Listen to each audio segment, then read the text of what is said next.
a todos e todas. Sejam muito bem-vindos, sejam muito bem-vindas. Meu nome é Kellen Freitas, eu sou advogada, pós-graduada em Direito do Estado e em Direito Processual Civil e mestranda em Direito Processual pela UERJ, Universidade do Estado do Rio de Janeiro. Hoje nós vamos tratar do caso Tarazona Rieta e outros versus Peru. Bem, a Corte Interamericana de Direitos Humanos relatou no dia 27 de novembro de 2014 o julgamento sobre a exceção preliminar, o mérito, as reparações e custos em relação ao caso Tarazona Rieta e outros versus Peru. Esse caso foi apresentado à Corte em 3 de junho de 2013. O caso Tarazona Rieta e outros versus Peru refere-se, na verdade, a uma operação de patrulha militar realizada em 9 de agosto de 1994, nas ruas de Atividade, em Lima, no Peru. Diante da aparente presença de pessoas suspeitas em La Esperança, o chefe da patrulha militar decidiu fazer uma inspeção a pé, dividindo os patrulheiros em grupos. Foi no momento em que um veículo de transporte público parou no trecho de La Esperança e, quando retomou sua marcha, o soldado Evangelista Pinheiro efetuou disparos contra o veículo de transporte público, o que ocasionou a morte de Zulema Tarazona Rieta e Norma Teresa Pérez Chaves, além de lesões graves em Luiz Alberto Berrarano Laura. Foram então abertas investigações criminais, tanto na jurisdição penal ordinária quanto na criminal militar, as quais foram encerradas em 20 de junho de 1995 e em 11 de setembro de 1995, respectivamente, por aplicação da Lei de Anistia número 26.479. No entanto, em 2003, o caso foi arquivado devido ao julgamento da Corte Interamericana de Direitos Humanos sobre o caso Barrios Altos versus Peru, em que a Corte declarou que a lei de anistia não era compatível com a Convenção Americana e carecia de efeitos jurídicos. Em 2008, então, as autoridades peruanas emitiram um julgamento estabelecendo as responsabilidades penais pertinentes, assim como a indenização, o pagamento de indenização a favor dos familiares das pessoas falecidas e de Luiz Alberto Berrarano Laura. Quanto à competência do Estado, o Peru ratificou a Convenção em 28 de julho de 1978 e reconheceu a competência contenciosa da Corte em 21 de janeiro de 1981.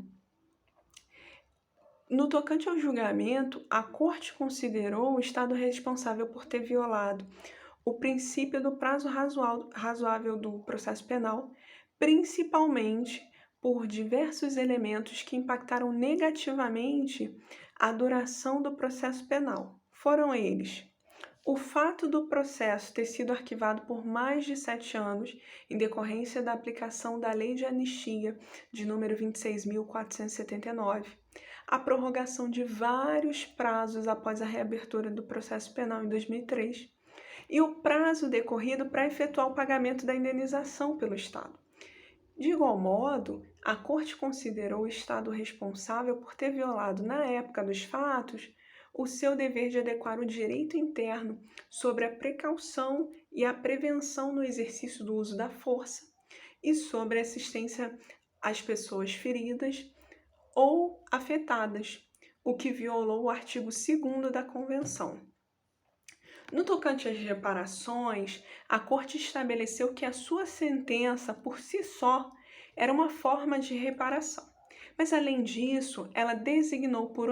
unanimidade que o Estado deveria, no prazo de 6 meses, a partir da notificação da sentença, publicar no Diário Oficial do Peru e um diário de ampla circulação nacional, isso por somente uma vez, o resumo oficial da sentença. Dentro desse mesmo prazo, deveria ser publicada na íntegra a sentença em site oficial do Estado durante o período de 1 ano. Além disso, o Estado deveria, dentro do prazo de 6 meses ou 90 dias, respectivamente, a partir da notificação da sentença, pagar a quantia fixada em equidade na sentença no valor de US$ 10.000 americanos, a título de ressarcimento de custos e gastos, bem como ressarcir o Fundo de Assistência Legal a Vítimas na quantia de US$ 2.030 americanos e 89 centavos.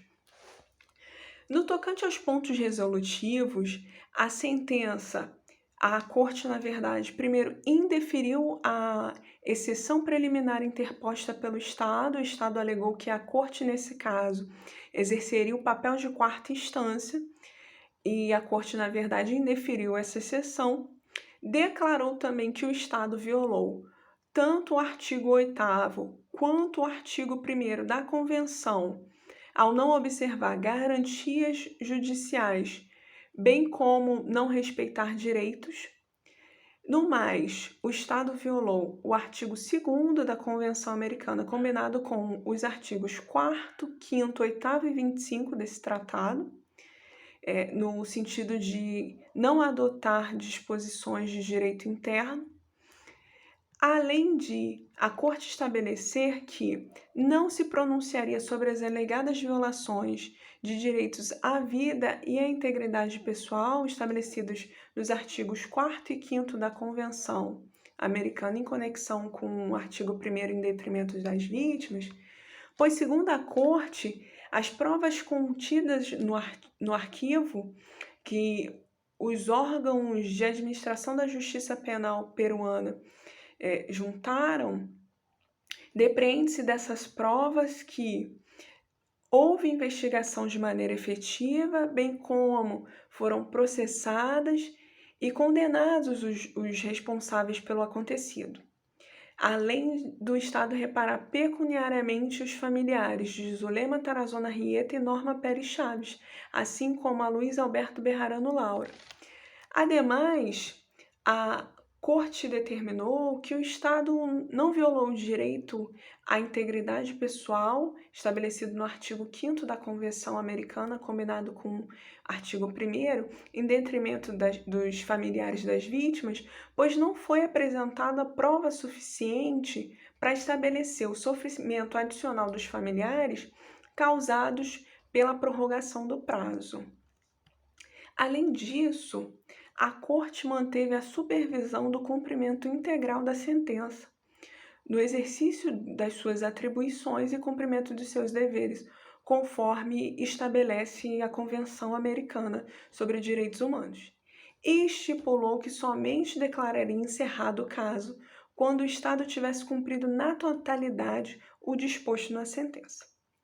Foram declaradas, então, cumpridas as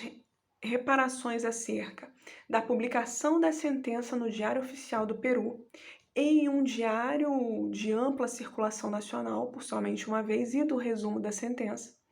assim como a publicação da sentença na íntegra no site oficial do Estado durante o período de 1 ano,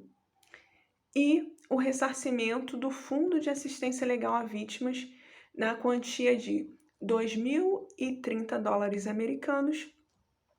e 89 centavos. No entanto, ainda está pendente de cumprimento a reparação determinada no parágrafo 200 da sentença, qual seja o pagamento de US$ 10.000 americanos pelos trabalhos realizados, no caso em nível nacional e internacional, o qual deveria ter sido pago pelo Estado aos representantes no prazo de 6 meses a partir da notificação da sentença.